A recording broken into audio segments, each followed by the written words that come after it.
By the way, at the end of this panel, we're going to be giving something away to one of our participants here. So if you are a Monster Attack fan, you might have a good chance of winning a pretty nice prize, and this really is a pretty nice prize. Well, welcome to Monster Attack, the podcast dedicated to old monster movies.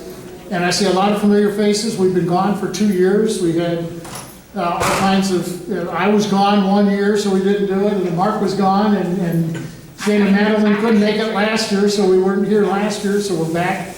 And I had perfect attendance. And Clay had perfect attendance. He was here, but he wouldn't do it. They wouldn't let him do it by himself. So I was here. Anyway. I've been to every Monsterama. Now, some of you have gotten the schedule. This is listed as the Monster Attack panel. And first I want to introduce the guests, and we're going to tell you a little bit about what we're going to talk about tonight. So let's start down here with Madeline, and would you guys introduce yourselves to the audience? Greetings, audience. I'm Madeline Brumby. I'm delighted to be here. I've been a guest a few times on Monster Attack, my favorite podcast dedicated to monster movies. The check is in the mail. You're very welcome. And I'm Shane Morton, better known as Professor Morton in the Ghost Stories with the Moles. Shane's brought me on the show, and it's a lot of fun. It's easy to bring me into the show because I live with her, so Yeah, I mean, he used to just make like unannounced visits while we were recording, so it's like, Shane, you might as well just join us, you know? Yeah. And we're still trying to get her cat, one of the cats, I think. The cats They really love the try to join in. I'm Jim, and one of the founders of the Monster Attack broadcast, I guess the main host. And Mark who Maddox. is this guy? I love this audience already. Good. I can feel your anger. And who is the sad sack on the end here? Yeah, I'm the guy they call when no one else is available. That's right. This is I'm desperate. Clay Saylor reassigned the most weird cult films that we've done. I like Zapped, and I'm trying to think some of the other ones, Equinox. If it's a weird monster movie, Clay's the man that we call for that. So All the crap. Now, I'll take that. we had all gotten together and had decided to do a sort of a Roger Corman, a tribute, talking about some of our favorite Roger Corman films. And then when the schedule came out, it listed us as Monster Attack favorite dinosaur movies. It's caught me a little off guard here. So I'm going to kick things off by telling you one of my favorite dinosaur movies so we can meet our requirements for the Monsterama panel here. I love the movie Carnosaur, which just happened to be produced and directed by Roger Corman. Now, speaking of Roger Corman, he was such an influence on most of us growing up as monster kids. In addition to the universal shock theater package that a lot of us my age and younger grew up on in the chiller theaters, the shock theaters, and all of that. There was what I called the Corman package. The second monster movie that I ever saw in my life was the Corman classic War of the Satellites. The very first film I saw, one of my favorite all-time actors and someone I had the chance to meet here a couple of years ago, is like the greatest moment of my life, Dick Miller. Dick appeared in virtually every Roger Corman film known to man. I mean, monster movies, his cult films, and everything else. I don't think he was in Dillinger. I'm not sure if he made an appearance in that or not. But Roger had quite an influence on me as a kid growing up. And we have a good cross-section tonight of all of the generations here. So you guys want to talk about Roger Corman here? And the influence of him? Yeah, Shane, we have no trouble. Shane, why don't you kick us off here? Well, I'm known for making dramatic statements, but I'm going to make a dramatic statement now that is absolutely not hyperbole. The most important filmmaker of the 20th century, the most influential filmmaker of the 20th century, undoubtedly is Roger Corman. And nobody has left that much of an impact on the art of filmmaking. There's not, I mean, maybe there's a film historian out there that can take me to task on this. I'd like to see him try, but I really don't think that he can be topped in like the history. He never lost any money, except for one film. No, but he ended up making money after. Yeah, it He made did, he money. eventually made money. Yeah. And he did, I know, yeah, I was gonna say, but I mean, it's like, what kind of a It was like track? 40 years When you later. think of the But it number was of with, films that this guy either William produced or directed. The Intruder. There was The Oh, yeah. Intruder, which is 10 different Yes. a names. super Right. important movie. If you guys have never seen The Intruder, you should. You must see first- it one time in your life. Yeah. It's also. Okay, thank you all for stealing my content here. It's also known as I Hate Your Guts, and there's Yeah. a couple of other titles for it. Yeah. Yes. Yeah. Shame. So yeah, Shame, come back with my radio. shame on you for not seeing that movie.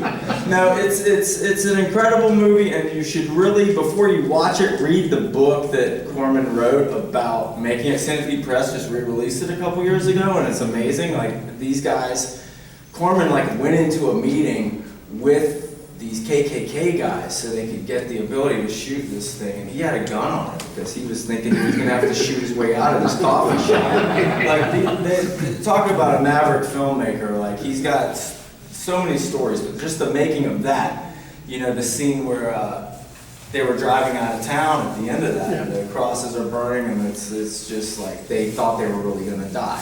And he thought it was a very important movie to be made, and it is a very important movie, and it's still is impressive today and is necessary today. Like, Yeah. can we believe we're still How talking many people about have this? seen it Yeah, the in Intruder. here? Okay. It was on flight, late night flight or whatever for a long time. Yeah, It's that's right. played over and It's over again. about well, I don't He's know if a- we should speak like this. He's but like a It was rebel a rabble rouser. A rebel rouser Shatters that comes to a southern racist. town. Just the one with William Shatner? Yeah. Yeah, Shatner. To incite the people against segregation, integration in schools. It was Shatner's evil twin from the Transporter episode. Oh, yeah, absolutely, But it there's is- actually truth to that, It yeah. is a Shatner unlike any role that he ever Yeah, played. yeah, he was pretty I mean, he's sly. able to channel that likability and that evil quality. But it's definitely worth. It's like definitely worth a rewatch in Yes. this crazy Trumpian age that we're living in, where the same type of stuff is going on. You know, and it's like, what's the other one that's similar? The Facing the Crowd. Yeah. Facing the Yeah. I would say that this movie's even better than Facing Well, the it's Crowd. certainly darker Yeah. and heavier. But I think the legacy of Roger is gonna be, he could do more with a small budget than I think any producer known to man. And I mentioned this on one of my podcasts that, about one of Roger's films, that when they did War of the Satellites, and Dick Miller got so tickled with this. I mean, it was just so cool to talk with Dick about this stuff. You know, and I asked him, I said, it looked like you guys like had some pretty cheap sets. I mean, as a kid, I didn't care, I ate this stuff up. But he says, yeah, he laughed, he said, it was all took place in a spaceship, or a lot of it did in a spaceship. They had these two big arches. This is almost like something out of the Ed Wood film. And he said, you know, depending upon what the scene was, we would put the arch in a certain position. And if you notice, everything I do is walking down a hallway and turning right, because that's how we positioned the arches to make it look like I was going through this big spaceship. And they reused so many props from, if you look at like War of the Satellites, you can see 10 other films that Roger made, and familiar props. The instrument panel was an old B-17 instrument panel that he got from some Army Navy store. He was really good at that. Yeah, I mean, he could really stretch a buck. I mean, Is it Battle Beyond the Stars where they use the Big Mac yes. phone packages Yes. and they had to tell the crew you can't touch the walls? Yeah, don't touch the walls because you're going to break them, yeah. That's like a Galaxy of Terror. Yeah. That's right, all of his all of those Corman sci-fi movies. But the budget was for like, don't throw away your Big Mac. No, that's containers, right. We need them for set. I mean, you know, the 50s movies were, you know, if you spent $60,000, that was a big budget film for Roger. What I loved about the guy, he reinvented himself so many times. He comes off this you know, stuff like Beast from Haunted Cave and the Beast from the Haunted Sea and whatever, and then he gets into the Edgar Allan Poe stuff, and I mean, this stuff was brilliant stuff. Color, beautiful costumes, Very well-written. widescreen, I mean, And you know, good if you're a Poe, fanatic, yeah, they're not exactly Edgar Allan Poe adaptations, but they were damn good movies. They really were. I think Pit and the Pendulum is one of my favorites. I know the one. And fun movies. Yeah, oh, absolutely. Haunted Palace. Haunted Palace. I Yeah. love Haunted Palace. And intellectual movies. Yes. Corman was an intellectual, so you might be thinking you're watching some trash when you're watching Mask of the Red Death, but he's actually taking the whole idea of like LaVeyan Satanism or secular humanism. I'm not going to say Satanism. The idea of secular humanism and the thought processes that go into that. And he somehow managed to infuse these movies with like a much higher intellect than you would surfacey see a lot of the time. And another thing that you got to bring up when you're talking about Corman is he had a great eye for talent. Like he started the careers of just about everybody. Think about the directors this guy launched. Some of the biggest directors from the 80s and the 90s. Yeah, and the And the actors. 70s. And they might have just been truck drivers. You know how Bill Paxton got his start? He was unloading one of Roger's trucks. He was one of the grips. And then I mean, but you got somebody didn't Francis show up. Ford What was it? Coppola. Boxcar Bertha or something? And Yeah, Boxcar Roger goes, Bertha, go get yeah. that good-looking kid off of the 10x10 and put him in the movie. He needs to be in front I of the remember camera. the first time I saw a Roger Corman film. We had a math teacher in our junior high school who had a 16mm film collection. All kinds of movies, action adventure, Captain Marvel, Airport, whatever. I mean, he just had this Seventh Voyage of Sinbad. And one day he walked into the class because he could actually get the kids to come to school early because he'd run one reel of a 16mm of a film, one reel for the day, and then you'd go back the next day to see the next part and the next part. And he walks in one day and he's got bed sheets and he goes, stick those up on the front of the math lab, and he goes over and he puts this lens on the school projector and he starts running the House of Usher. And I was like, oh God, it's this guy that just scares the shit out of me. I seen this guy in The Tingler when I was 4, and it really did a number on me. But the movie starts up. That was the Tingler, you said? The Tingler was the The one. Tingler. Yeah. The Tingler. Yeah. Run. Everybody's run forgotten. for your lives. Scream for your kingdom. Yeah, I got to scream, that's right. Ronnie won't do anything. So anyway, the guy, he starts the movie up, and it is so good, but by the time it gets to the end, when his sister, who he's buried while she's still alive, has scratched her way out of the lid of the coffin, she comes running around the corner. That entire classroom, which had kids in the chairs, on the floor, in front of the chairs, just filled, were screaming. And the principal opens the door, looks at all the screaming kids in terror, and then looks up and sees the film and goes, and then closes the door. I mean, but when I left, I was completely converted over to Roger Corman and Vincent Price. And from then on, it was just a love affair. But that movie to me it's still my favorite that he did. Love it. It's a good film. Clay, you never had to do any of that stuff in your class, did you? Did you? Yeah. To get kids excited about learning? No. We did a thing on animation, and I had made a reel of a lot of Warner Brothers stuff, and the principal came in to sit in that day, and of course, there's that shot of Daffy and Bugs where he blows his head off. And all the kids are like, Yeah. and the principal, Yeah. then they laugh. But, The unedited stuff. Like nowadays you watch those Warner Brother cartoons and it's like now there'd be a Daffy's like in the movie theater screaming, Bugs, you're a hack, and Granny's next to him, and all of a sudden it clips, and Daffy's like, and her umbrella's all twisted up. You're like, wait, what happened? Yeah. What happened to that umbrella? If you think about the Corman Poe things, Yeah. you could make a parallel between Warner Brothers and that, in that you have these horrific things going on.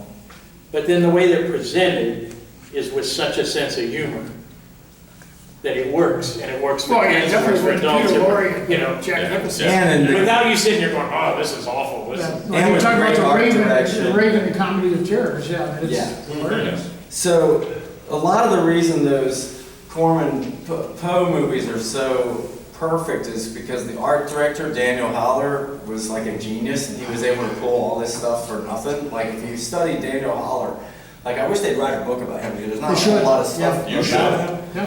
Well, maybe, I can't find too much, I mean, I love his Yeah. movie, he went on to direct for Corman, like, he Yeah. did, like, possibly one of the two of the best H.P. Lovecraft adaptations, he directed them after, I mean, when these guys started cooking on the Lovecraft stuff, and to this day, like, as a kid, when I saw the Haunted Palace for the first time, I was kind of like, oh, I get why people were like, this was the end of the Poe cycle or whatever, but now, Haunted Palace has become my all-time favorite Corman Poe It's a good movie, movie. even though it's not a Poe movie, Yeah. but it's the culmination of all that and what Vincent Price does with that role. He's playing two different characters, Yeah. and we showed it at the Spook Show once and then the Day Show, and Vincent's like, I'm just trying to exercise my husbandly prerogatives. I was like, Madeline, what have we done? There's a lot of A lot of traumatized sleazy, kids. sex stuff in those Corman Poe movies. It's like really good. Have you guys seen the documentary on Corman, the Roger Corman? There's a documentary out. Yeah. And you, I think, address the follow-up on when you see how important he is, the major guy.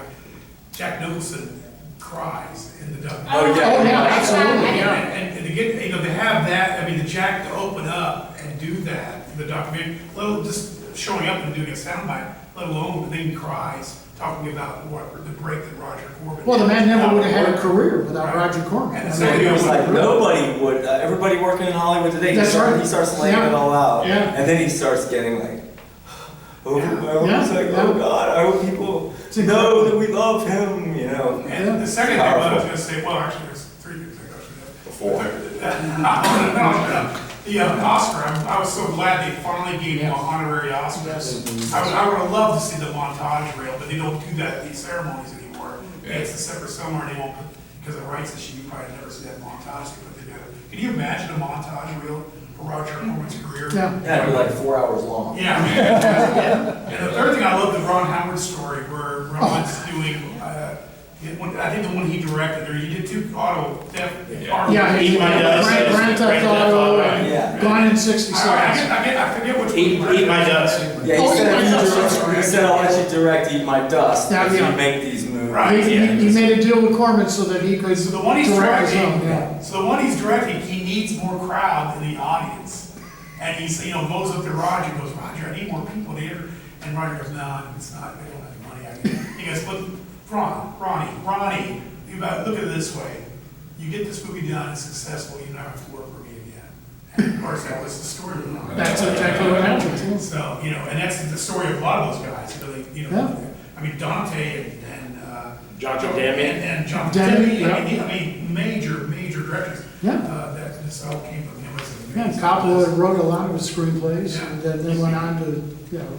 And they mention on that, all the people, Oscar winners Yeah. Oh, my God. from. Martin from that sequence, you Scorsese, know. my God, you know. So, Robert Town. Robert Town, excellent, yeah. That's just, Money it's a- Hellman, you like if you're Money Hellman fan. yeah, it's amazing, I mean, he would, you know, like you said, he had an eye for talent. You know, give these guys 50, you know, okay, you got 50,000, go make your movie. Well, that's Don't what- ask me for any more, but make it for 50. and he was good at finding people in their lean years. Yes. And also, Let me help you out. I love when he saw Jaws, finally, we saw Jaws on the screen, he goes, oh, the gig is up. They, you know, the big studios that They're making Corman they movies. figured out the Corman magic, and then they Yeah. put big stars and big Yeah. budgets to it, and then Roger goes, oh, you know, he had a whole new reinvent himself again. And he distributed foreign films. Yeah. Lee Bergman and films Yeah. that were not being distributed here. Yeah, when they started their And he distribution. got some Oscars, I think back then through the foreign language. Yes, he Oh, did. yeah. Yeah. He was a true artist. He really cared about film and all that stuff. And I love, like in the late 70s, early 80s, he starts reinventing himself again, he brings in, you know, the crew like Fredo and New Ray, World. and some of those humanoids from the deep. He goes back and Toronto, remakes what, I didn't like a lot of the remakes of the old ones he did, because I was a huge fan of The Lost Woman. It's one of my favorite Roger Corman films. It's one I could watch anytime. Oh, you're talking about those HBO remakes? Yeah, and they were, yeah, they just were not, What were they? They're called Creature Features. and they They're remade built Human around Eyes from like the a Deep, and that monster. wasn't that good either. But, Yeah, you can't remake. You can't, yeah, I mean, It's a perfect they film. were so unique when they came out. I mean, they were the Yeah, essence so of cult films. So here's I the don't think thing so. about She Creature, right? And I'll give them the creature, the Corman remakes. She Creature is actually pretty entertaining. It's entertaining. What do you yeah, think? yeah. I don't know, I haven't You haven't seen seen it. it? There's Well, I like saw a one or feature two of them, and I version. went, ooh, these don't even have anything to do with the original film. So No, No. they did. So you should watch the She Creature. She one, Creature, because I'll watch it's a pretty dynamic The story. last It one takes- was like totally different. That one didn't work. No, it didn't work at all. But to me, though, She Creature is a super special movie for me because I know that it's an Ed Wood movie. That's Right? true. It That's is. true. It's an Ed Wood movie. Yeah. He wrote the script, and he, Yeah. as Ed Wood would do, he would get drunk at parties and give his ideas away, and it was a typical Arkoff rip-off job. Because if you watch the credits, it says that Arkoff wrote it, right? That's It's the original something She Creature, yeah. Yeah, that's but it's not. It's an Ed Wood movie. Huh. It's got all the Ed Woodisms. You're right, yeah, You know that's what to true. look for. It's a good movie. Yeah, it's a really good. The Yeah, original original was like that. quite good. No, I love the original. Yeah, it's film noir. It's kind of like it mixes elements of Nightmare Alley, which is my all-time favorite book. It mixes kind of Nightmare Alley up with a reincarnation monster movie thing. You got a great Paul Blaisdell Paul monster. Blaisdell monster. Yeah. Oh, we gotta talk about Yeah. Paul Blaisdell. I mean, my God. Yeah. What a creature maker this guy was. Yeah, I mean, Invasion of the Saucer Man, Yeah. conquered the world, basically a cucumber with claws. Yes. But very cool looking, Well, yeah, very cool. he I was- love the scene where the wife is smiling like it should be a commercial, 1960s or 50s commercial, and she very smilingly throws that bat monster at him to get him indoctrinated. And that scared the That's crap out of me as a scary kid. stuff. It's pretty intense stuff, you He know? was into vegetables, though. You know, he had the radish Yeah. monster from, No comment. So, The walking stumps from the. yes, Yeah. Alien versus Lee Monster. Van Cleef getting them with the little hand flamethrower. Yeah. Roger Corman hated Paul Blaisdell. Oh, did he? He Really? hated him. You know why? because he always asked for more money. Well, not just that. It was that But he piece would from just- Haunted Cave thing. So I have a dream. Oh, yeah. I have a dream. You know, you've all seen the Ed Wood movie, right? I want to see a Paul Blaisdell movie. That'll be good. It'd be a Right? good movie. But shot in color. And this is when I came up with this 20 years ago. I was like, Steve Buscemi plays Paul Blaisdell. Perfect. Perfect Yeah. casting, Perfect right? casting. Right, right. Not, it's probably not You happening. have to have a facelift now, but yeah. Yeah, they can CGI it, they can do it. But anyway, so Corman used to complain that Paul Blaisdell would be like telling him the aspects, like how the creature works. Oh, That okay. flies. Like, so you know these tubes on the end, I have to put the air bladders in them because that's how the brain corpuscles move and gets how Oh, you it got gets the into it. hypnosis. Gotcha. And then Corman's like, I don't have time for this. Let's do in front of the screen and like, we got a movie to make. Yeah, Paul. 70s. Paul was in the deep dive. He was literally Oh, yeah. making a living creature in his mind. Yeah, he That's really why the thought stuff this looked good, stuff though. out. They did. There was something about the eyes on the saucerman, the eyes, and Yeah. it was a beast with a million eyes, and also they were all, they're comic booky, almost like notice, but they're almost like Basil Wolverton drawings. They even in their cuteness, they have very evil intent. They look They have really personality, evil, yeah. you know. And I'll try to draw something like that. And I'm like, give them Paul, and it just looks stupid. I mean, it just comes in. Oh, that's cute, you know, stuff like that. But I loved his costume designs. It was a magnificent man. Now, what was it? The Beast in Haunted Cave. Oh. He was supposed to do the monsters, isn't that right? And then some kid came along with a garbage sack and a Yes. couple of twigs. Yes. And they, It was just a and kid that was hanging- it was just a kid hanging around the It was just set. like, Yeah. He lived in that city there that they shot in. was it South? It was near South Deadwood, Dakota. wasn't it? Yeah, Deadwood, South Near Deadwood. Dakota. And he just hung around and he says, yeah, I can make a monster Everybody for you. And cusses of course, there. Roger's like, oh, really? For nothing? For less than Paul? Yeah, okay, yeah, you Now, got it, listen to kid. Paul talk about the physiology of these outer space make-up creatures. That's right, yeah. But yeah, I don't It know. was like cheap silly string. There was a magic time back then. Yeah. I would say Sure. that between Paul Blaisdell and Millicent Patrick, the greatest monsters that will ever be designed were done during that period. The thing They're is that unique. Jim and I years ago, we were at a convention and we had a, I don't know, the tape recorder or the laptop, whatever it was, and we did a thing on what's the best monsters of all time. Yeah. And it was like, here's the, you know, from 1 to 100. And it was like Frankenstein and the Dracula were down here. The Wolfman and King Kong were about in the middle. Yeah. And at the top was Creature from the Black Lagoon by a Absolutely. massive Yeah, margin. absolutely. And I look at that and Yeah. I see a man-fish. I don't see a monster. I Yeah. see a living fish man, and his actions are what make him scary. But he looks like he could exist in a science That's book. right. And you saw different ones. You saw ones where his face was meaner looking. I'm glad Yeah. they didn't do any of that. It's just a fish face. Yep. You It's know? perfection. It really is. And it's a bitch to draw. We got So- kids in here. It's a bitch to draw in paint. So you know about this, Mark, like, and Clay, you do too, because you make these monsters. Here's the problem. Everybody over-designs everything these Yeah. days. There's a thing about those early character designs and stuff where the gesture, as you know, Mark, he's a master artist.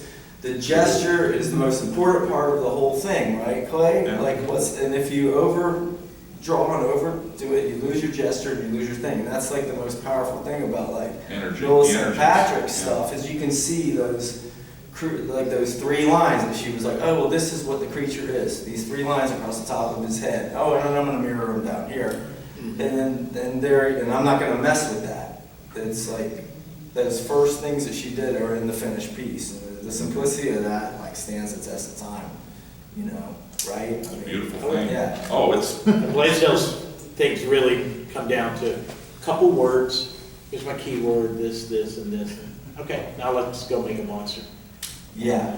well, the she creature is You know. incredible. Charlie Gamora was like I that. mean, it's almost like, That's a good that was monster. beyond, well, I mean, nobody, I don't want to have anybody rush up to the stage and punch me in the head. But you look at the Star Wars in the cantina scene, and they're all pretty boring in comparison. Yeah. Yeah. They're boring in comparison to the creature. I mean, I was like, oh, look at all these monsters. It's like, yeah, but they're all sort of just stiff-headed Yeah. werewolves and stuff like that. Or later when in Empire, when they've got the, what do you call it, the troopers, what do you call, bounty hunters. Yeah. And they're all sort of standing there and their things going like this, and I'm like, the creature's way better, more fluid. The she creature's It's a way nightmare. cooler with those plated looking things. It's very Yeah. bizarre Yeah. looking. It's like something out of a nightmare. I mean, it really is. That's one thing I like And the about antennae are movie. neat. They're just not, Yeah. they're not Yeah. antennae, they're not cat whiskers, they're not anything. It's just these sort of It's like segmented. lobsters. Yeah, very cool. Yeah, yeah.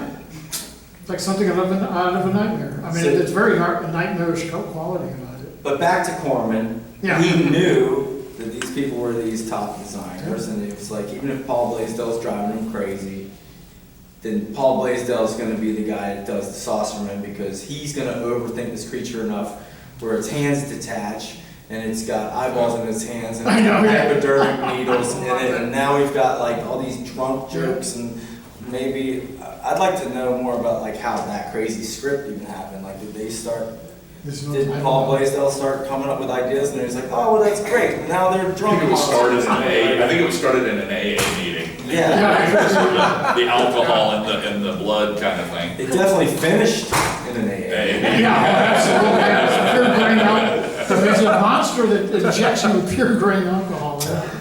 It was, I mean, and I saw that when it was like 1969, and the movie starts off, and it's got these beautiful little cute cartoons with guys getting chased with guys' little saucers with antenna, and it's like, and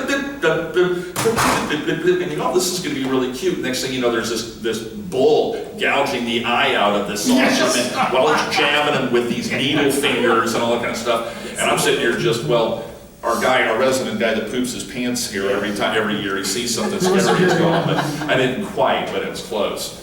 But the hand crawling around on the car, it busting the tire with his fingers, the close-ups of the dripping liquid off of it, that's some scary crap. I mean, that's like almost Yeah. Fiend Without a Face level sort of There was, scary. yeah. That was one of my favorite films as a kid. That's a good One of my early ones. And it launched the career of Frank Gorshin. Frank Gorshin had a huge role in that film. Yeah. That went on not too long after that to his stand-up routine, which led to Batman, and the rest is history. So, Madeline, a female perspective on Corman films. Why don't you tell us a little bit about 3 words, Big Bad Mama. Guilty pleasure. There there is that, Sam's got that story about Robert De Niro showing up at his dad's movie theater to promote Big Bad Mama, or one of the movies that he did. Bloody Mama. Bloody Mama With Shelley Winters. And he pulled up, That's the Shelley, yeah, the Shelley. but Sam was Winters. a kid, De Niro was like practically a teenager, Yep. and he came to help promote the movie. It's one of his first And he movies. goes, well, let's go to dinner, and Sam hung out with De Niro, this is like before, and it was Just before one of these anything, stories. yeah. Sam should have been in here to tell it. Go over to whatever panel he's. Sam's doing a panel Sunday at 1 o'clock, and I'll make sure to ask him that question. Yeah, go to his table.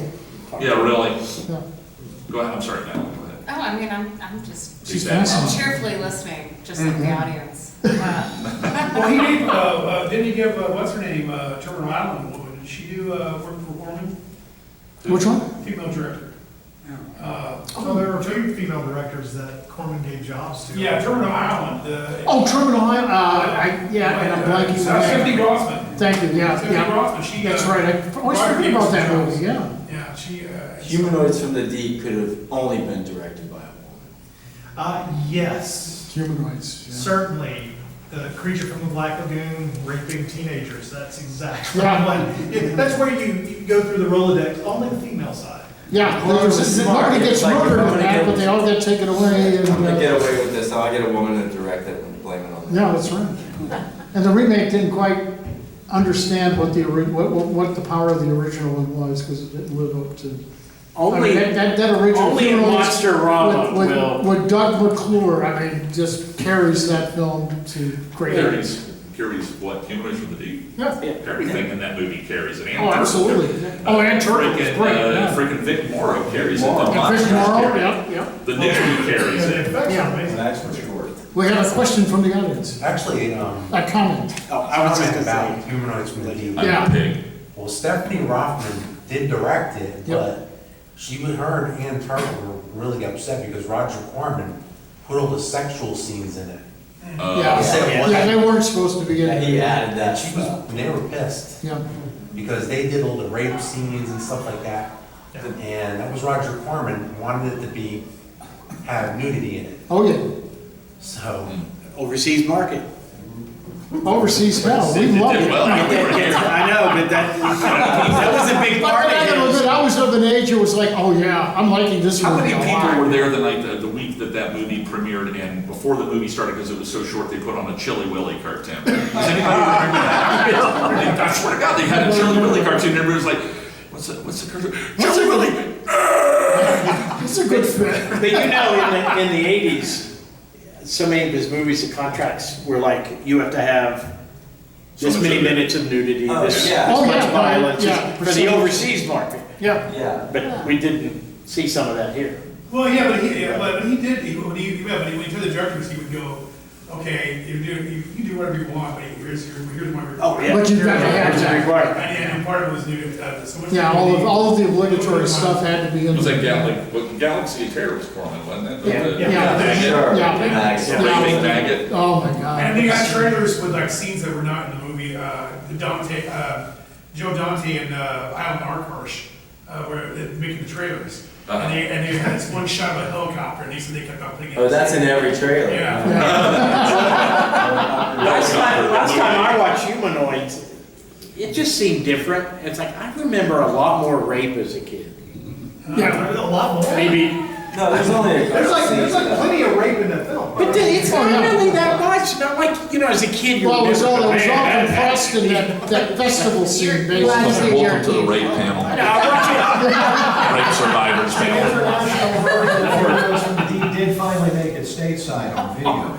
Yeah, so Maybe you were seeing the domestic, maybe you were seeing the international. No, maybe you well, got it backwards. Yeah. Actually. Yeah, and the cable version that HBO had, I think, had a lot Yeah, of the it uncut did, stuff in because it. that's how I first saw it. Because I was. Right, and that's how I saw it, Oh, yeah, so this that's is a what I good movie. remember. That's all I remember. In grade school, the Yeah. kids whose houses lived in the proper place to get HBO Yeah. started telling stories about having seen humanoids from the No, deep. I- Became legend. The Yeah, word that's the word of right. mouth on that movie back in those days, because we didn't have internet or anything like that, but I mean, that was like the #1 movie on HBO. Yeah.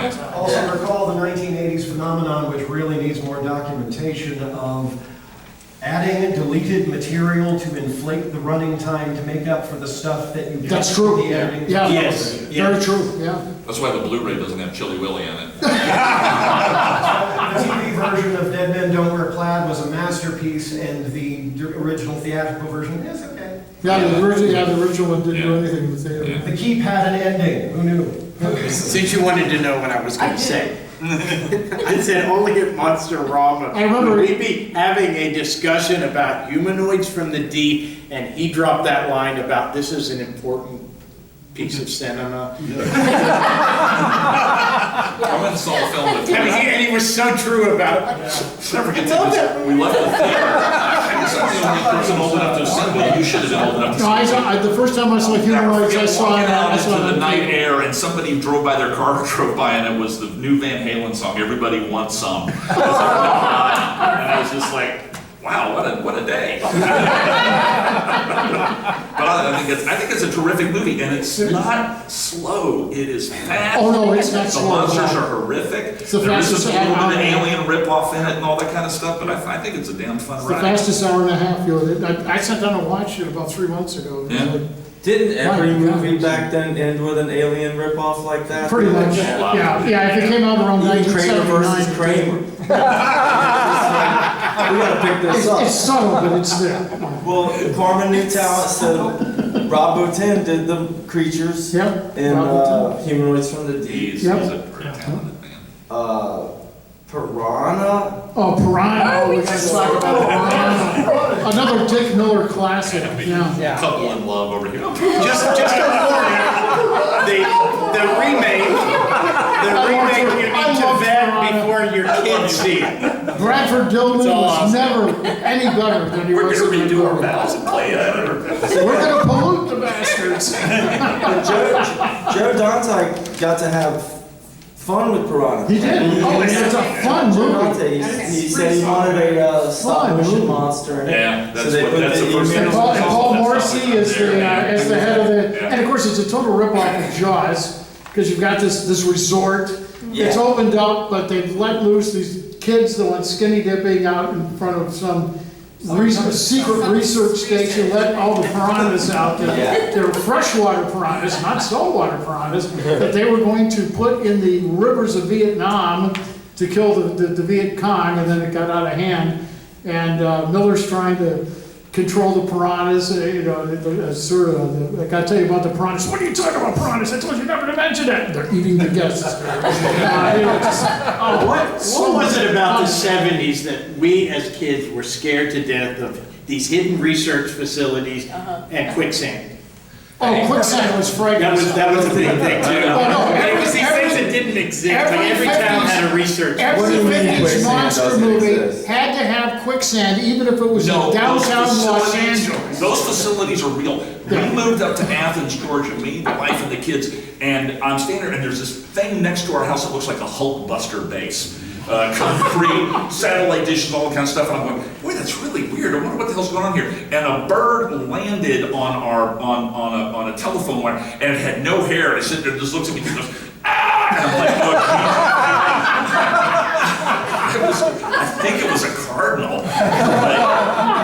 Yeah, the thing is, Mark, most of those secret government bases were studying quicksand. So. It's all over the place. It was an unwritten There's some out in the law hallway. that if you made a monster movie in the 50s and put it in the jungle, you had to have quicksand. Oh, you make a And then in the monster on it. 40s, you also, if you notice a proliferation of quicksand, like in the House of Frankenstein, where Frankenstein's on a tear, it's like, we can't stop this thing. Oh, yeah, we got quicksand. Okay. I mean, it's Throw just some like, crackers into the quicksand, he'll fall. I remember reading in my Boy Scout handbook about how to deal with quicksand. Quicksand, yeah. And it was so That's what- disappointing. It's like, no, that's not right. That won't work. It just sucks you in, you know. Yeah. Yeah, You're you going to had- leave this panel going, what did we learn? There's not enough quicksand. It's not, I This never, government conspiracy to cover up the quicksand. and all movies need alien rape sequences. That's what we What about Piranha 2?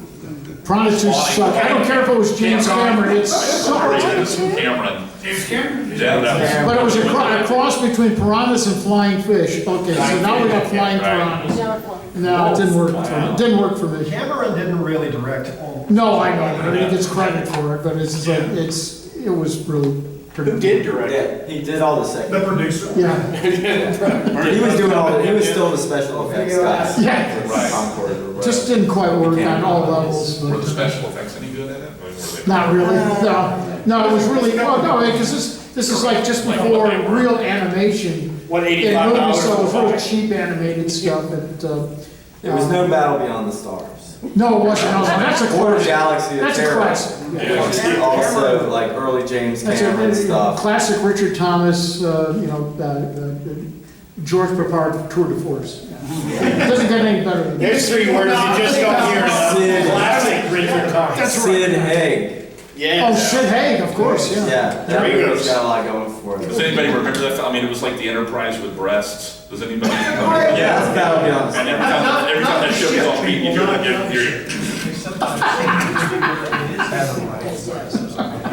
John Boy was Luke Skywalker. John Boy was Luke Skywalker, that's right.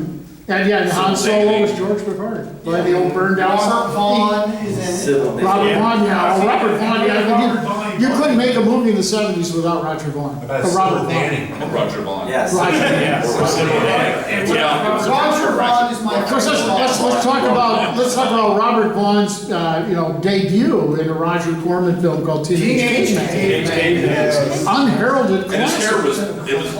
You see how he brought that back to prehistoric monsters? Oh, absolutely, man. And there isn't really one dinosaur in the movie, it's implied, but not there. And of course, the big spoiler, anyone not seen this movie, Teenage Caveman? The big spoiler alert that it was, You Don't don't feel, Madeline, don't feel you have to rush out. No, you have. should I give it away that it was, it's a post-apocalyptic, It could be on the leftovers from nuclear war. Spoiler. Yeah, I think everybody had seen it. That movie's gonna change your life. It will change your life, yes. It will, Yes. yeah. Bring somebody in quick. I think that was the scene that got cut. I want that on a t-shirt. They cut that scene, yeah. Well, that was one I forgot that was made in, Roger was really good about, he would finance a film and try to get 3 films out of it. Yeah. And so if you see Teenage Caveman, you're gonna see some dogs that are hanging around the clan. And if you watch 3 or 4 other Corman films, you're gonna see those same dogs doing the same scene running through. Were they the Viking women? Yes, I just did a show on the Viking women's, I always forget, I just call it the Viking women of the sea serpent, but it's the Viking women's travels to the sea of the giant sea serpent or something. Saga of the Viking. Saga, thank you. Yeah, it's like, I'm very, Voyage to the waters. my memory's By bad. by the time you get the title right, the movie's. But yeah, and you'll see the same dogs and their clan village running through on the very same scene. Wasn't the monster suit used in Teenage Caveman the same one that Corman used in Night of the Blood Beast? Yes, it was. Yeah, he reused a lot of stuff. Night of the Blood Beast, that I love that wonderful space Actually, I did epic, too, yeah. set in that time when NASA consisted of 4 people in a pickup truck. They sort of pick up, oh, it was good. Yeah. Back to our most It was our- important it was- subject. The guy was raped. And pregnant, he had babies and stuff. He got pregnant? I know, I think this is He the gets important point. pregnant? This is in the early days of, this is in the early days of In NASA, quicksand? where the first space flight to He the gets moon pregnant in quicksand? was picked up by 4 guys in a pickup But a monster that truck. looks like quicksand attacks him and. That's true. I mean, it's basically a Quatermass movie without the British. Oh, yeah, I think we had to implement that. That's when American Legion. How's this I was gonna say, it was actually, you really think about it. When monsters rape you, It was a precursor to Alien. There are when some monsters similarities rape in you, genre. it's Yeah. all about getting you pregnant. It's Yeah. just That's the only like, reason, yeah. so when Dan O'Bannon was writing Alien, he was like, Yeah. well, what I'm gonna do is, I'm gonna take all this, it's like, they were basically making a Corman-esque monster movie. Sure, right? sure. He's Yeah. like, I'm gonna make the scariest monster ever, because I'm gonna play on men's fear of sex, right? Yeah, And a man's fear of getting, choked Impregnated. with oral sex or getting impregnated or having That's called things Shawshank. that women do. So that's why the alien, Or Deliverance. the we're whole going into some Yeah. strange areas tonight. Are we now saying that Roger Corman is responsible for tentacle hentai? You know, we're not, we're just alluding to that being a There's a possibility. Yeah, we gotta be careful, we gotta be careful of potential lawsuits, so we can't really. Well, this panel's gonna get a lot of views on we're all The canceled. owners of the convention where people are just gonna walk and go like, Consider the New World was one of the studios that had passed on the Star Beast before it. Yeah, became made. that's true. Of course, Corman started kicking himself, and then he went out for Galaxy of Terror, Forbidden World, Yeah. and everything else. Yeah. I'm still discovering movies that he made in the freaking 90s that I get 30 minutes into, well, damn it's Alien. Oh, yeah, yeah. What was the one There's so after many Galaxy? stuff in there. Forbidden World. Yeah, Forbidden That's- World's Oh, the yeah. one where they've Yeah. got the base in the desert. Yeah. that one any good? I The didn't see Terror that. Within or something like that. Was That's it fun. was it as trashy as Galaxy of Terror?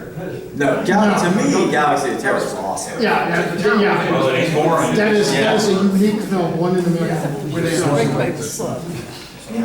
Are we doing time ones? Let's see, can we?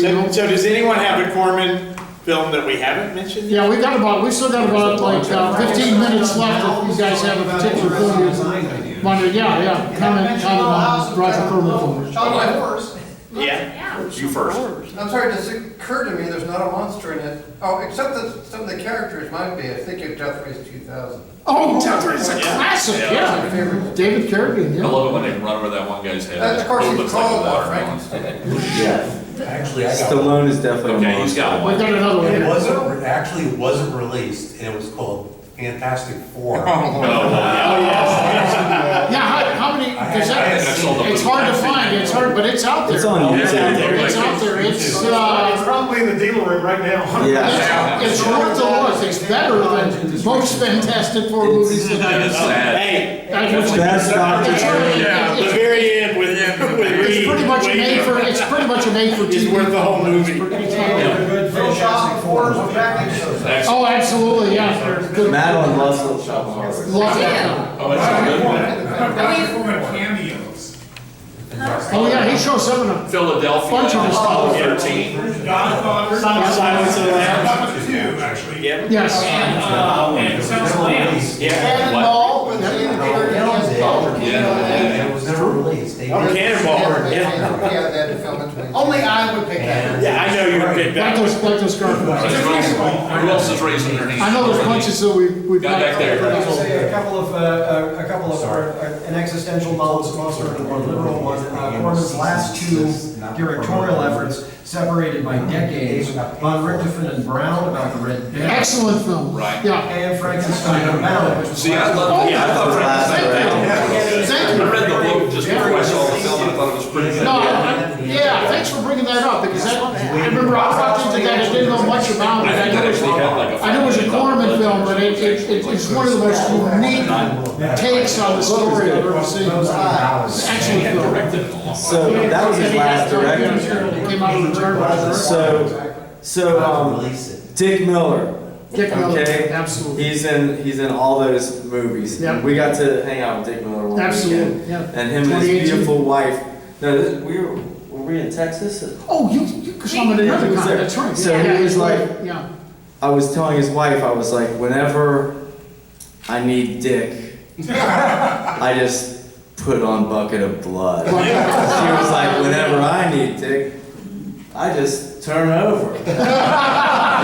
They were a funny couple, but They were. I want us to talk about Bucket of Blood a little bit, because I Absolutely, think it's one of those. it's a classic. It's one of those movies that's a lot smarter than it. Yep. You know, because Corman would always take on this stuff, you know, it's like, oh, okay, these beatniks and their pretentious coffee shops are Yeah. driving me Bongos crazy. and poetry. Yeah, Absolutely. yeah, and he does this Well, it was thing where he when- yeah. destroys highbrow art culture Yeah. at the same time while destroying lowbrow art culture, and they're mashing them together, and you're seeing both sides of the coin, and it's just like genius Yeah. filmmaking, and they had, you know, a paper mache budget, you know. Yeah, And they- the art is really good too. Wait, Like, No, it is. Didn't they weren't they working on Little Shop as well at the same time? About the same I think- time. I think- that happened during Bucket of Blood, that they could make a movie with Yeah. some of the leftover sets Yeah, in 3 yeah. days, because they said. That's right, yeah, it was 3 like, days. yeah, 3 days and 7 days, I think. That's how we Yeah. got the terror as well. Yeah. Well, the Terror, he had Karloff for like a couple days, and was like, well, what am I gonna do? And I think it was Coppola was like, It was Coppola, Jack Hill, and Monty Hellman. yeah, everybody. And Like, Nicholson Coppola decided wrote to the direct the treatment. last thing. But of course, that was also the one where they said, yeah, we burned it down all the other times, let's flood it out this time. One thing in that movie though is like Jack Nicholson comes up, I'm a French lieutenant lost from my game. He does sound like a Frenchman, doesn't he? With his future wife, Sandra Knight. We have Easy Rider and Targets of things. Yeah, I was gonna say, now Targets took advantage of the fact that Boris Karloff owed so many days to Roger Corman on a deal that they had earlier. That Corman said to Peter Bogdanovich, he says, you can make this movie Targets, but you gotta put Karloff in for 3 days, because he owes me 3 days. And they didn't have enough to shoot the movie, but he was like, Yeah. oh, but you can use these excerpts from all these other That's right, yeah, movies they to had to add use the the movie stock out. And then footage they stuff. end up coming up with this masterpiece that Karloff first was kind of pissed that he owed Corman, because Corman kept getting Karloff Right, like this. right. And he'd be like, oh, now I'm doing another Terror. But then he reads the script and is like, holy shit, this is like one of the greatest, I'm gonna end my career with one of the It was greatest. a And the It was a fact, great and the actor fact the career. whole highway sequence, the whole highway shooting sequence was illegally done because they didn't have any permits. It was illegal to shoot anything on that highway, so they had to sneak around, and then the place where the guy was shooting from, they didn't have permission there. They just said, just go climb up the top of that and pretend like you're shooting. Yeah, and people were I mean, it was- terrified it because was- Starkweather had just happened. Right. So it was still hot in the news, and they're Yeah, it like, was- yeah, okay, well, Charles we're Williams gonna So, do this but thing. then Roger did a screening of it, and Roger, somebody saw it and goes, this is really good. Paramount, he sold it to Paramount. Roger said, oh, I'm gonna buck off it. He just gave it away. Yeah, Gave it to yeah, Paramount so yeah. he made some money on it. So Yeah. Paramount had it, and then Paramount was gonna do a big release on it, but then, I think. Charles Woodman. Robert Kennedy got shot. Oh, that's right, yeah, Kennedy got assassinated in LA, and, yeah, they killed the And deal. nowadays, with everybody getting shot, you can't even show Targets anywhere. You get Get that. It's on a Criterion disc, though, the whole thing. Yeah, it's a great historic copy, it's beautiful, yeah. But yeah, out of all the stuff Dick Miller's done, and it's like a lot, right? Oh, absolutely. Especially like in Pages. Corman movies, easily his best performance is Bucket of Blood. Bucket of Blood, yeah, I would say Walter Paisley is his best. I know Yeah. another one I want to talk about real briefly, and I love Yep. this one, X, the Man with the X-Ray Eyes. Oh, yes, I love another that. classic. Dick Miller's briefly in that too. I think that is a great movie. It is. Yes. Well, the commentary he makes on religion is phenomenal. Yeah. I mean, the whole thing, I mean, there's so many inner issues that he deals with, and it's more than just a guy that can see through things. That's another one. And then where seeing even beyond reality, I mean, Yeah.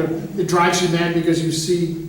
Again, they were riffing on Nightmare Alley on that one. There's Yeah, a lot of yeah, that in yeah. there. Where Yeah. like and we're very smartly again, like, of course, if it's a Corman movie, it's not just gonna be this thing. There's gonna be a socio-political thing going on underneath. The subtext of his movies is like so strong, Yeah. you know. and you're gonna, if you pay attention, you're gonna learn stuff. Ray Milland. I heard Ray Milland was and- fairly proud of that one though. Oh, yeah, no, he said it was his favorite movie. Yeah.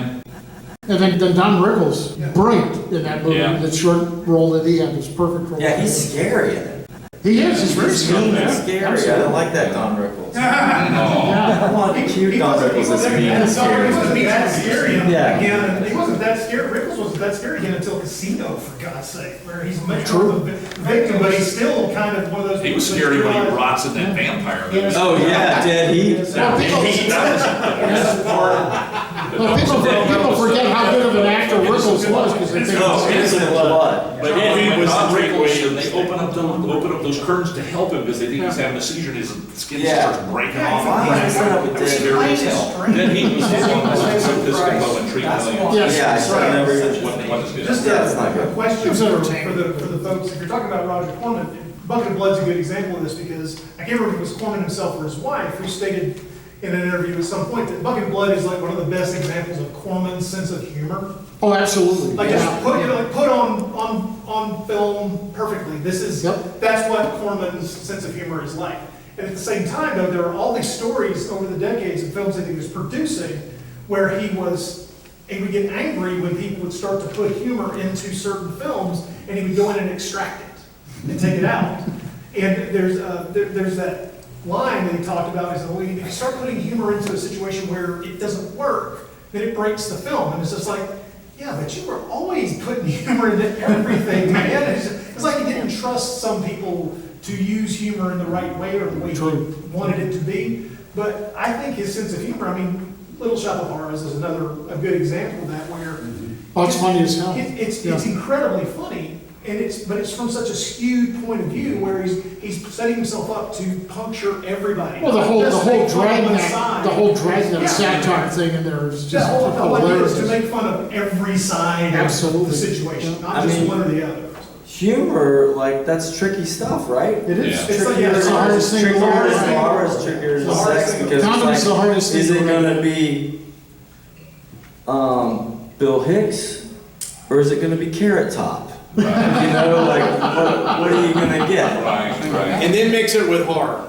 Yeah. And Well, we we got got 2 all the minutes. flops where that didn't work. But you're 2 steps in the right direction with Carrot Top to begin with. Okay, folks, we're about ready to wrap it up. I am going to, the prize I'm giving away is still in my car. 'Cause I have some money yeah, it is, one of our listeners, the Monster Attack, contacted me about 2 months ago with a full-size portrait, not portrait, but a full-size painting of some classic monster movie actors that he said we could have.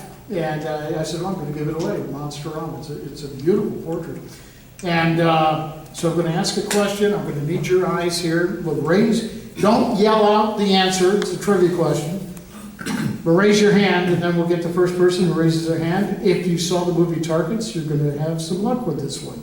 In the film Targets, one of the victims gets shot in a phone booth while talking on the phone. He's an actor who went on to be a very successful television actor in a very successful television series. Who was the actor that was shot? Go ahead. You were the word? I can't jump the gun though. Oh, because you don't know. Oh, no, I know, it's just, Nobody else has raised their hand. Nobody else raised their hand. You got it. oh, it was Mike Farrell. It was Mike Farrell. You You win. got it. You win!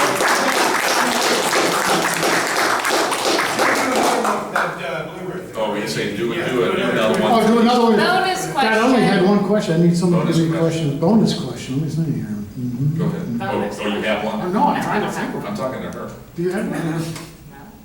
Jeez. Come on, Clay. Think. You're a teacher.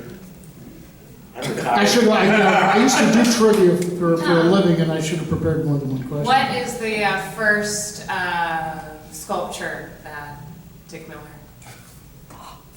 And Buckerwood.